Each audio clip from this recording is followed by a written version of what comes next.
learn. Learn. Learning.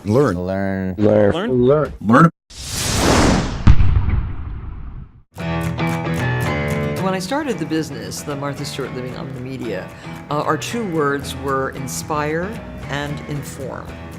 So you create the beautiful picture, you create the lifestyle that you think everybody would aspire to, and then you have to tell them how to get it. So that's the teaching part.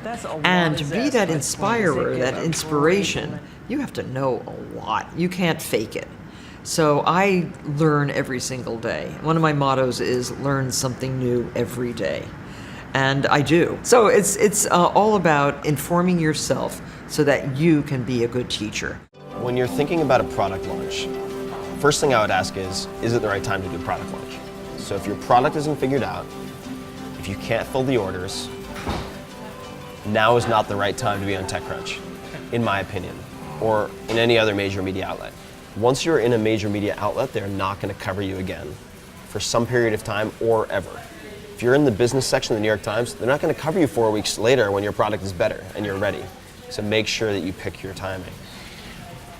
A few things. So there's paid exposure and unpaid exposure. I like to focus on unpaid because it forces you to make better decisions in the beginning.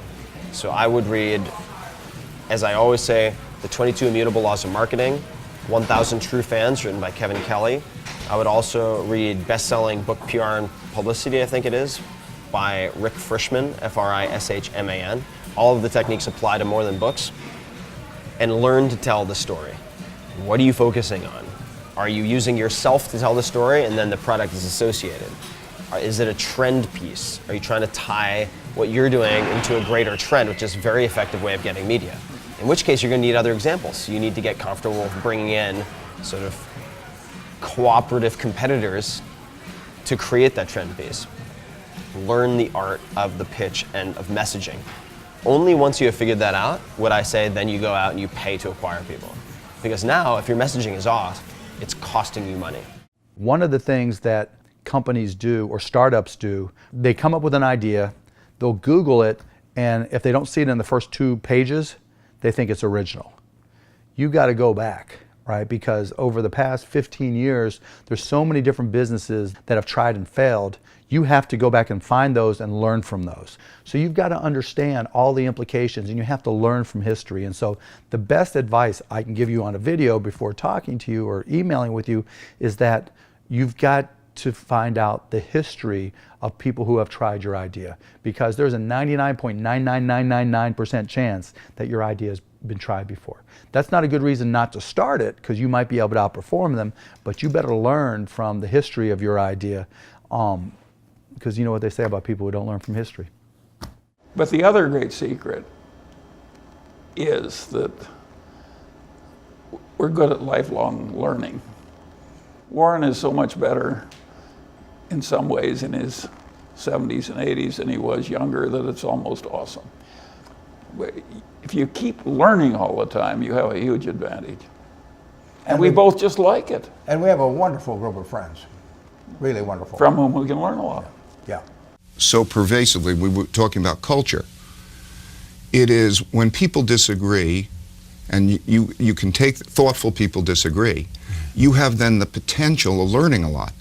If people who are disagreeing can say, why do we disagree, and work through that conversation in an intelligent way to try to find out what's true, you can learn, you can make progress. It can be a fabulous thing. You have to focus on always learning. You know, it's cliche, but the reality of it is if you take action and try and fail, you're going to learn a lot by the time you try it again, and you will build a foundation of experience that's going to be ultimately the rock that allows you to find success or follow your dreams. I learned something different from everybody, you know. It's just like it all depends on, like, from I just learned, you know, always follow your heart, always be real, straight up, don't take no shit, you know what I'm saying?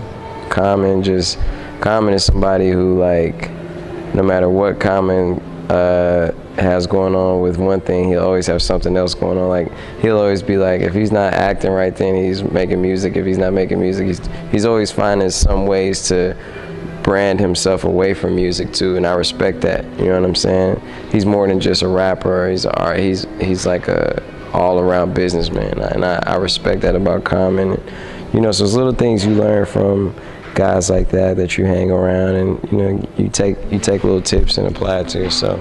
I mean, one definition that I have for a good team is a group of people that makes better decisions as a whole than would individually make as a sum of the parts. And I think most smart people like learning, right? And I mean, that's like one of the thrills of starting a company, right? Is the learning curve can be so steep. And if you can set up a team dynamic where you're constantly learning from the people around you, then I mean, what's better, right? It's like, these are the people I wake up every morning and I want to go learn from and work from. Is that one of your heuristics for hiring people too, to like hire people that you learn from? Yeah. And when building a team, you want to think about the dynamics, so that way you can maintain this property that the team makes better decisions as a group than any individual would. When we come into the world, we come in as an empty vessel. You don't know anything, you've got no information. And here you are, this empty vessel, this empty glass. And all of a sudden, you come into the world, and the second you get into the world, you get filled up with information. From who? Everyone and everything all around you. So pretty soon, you are a factor, a result of this information. And so why do you think the way you think?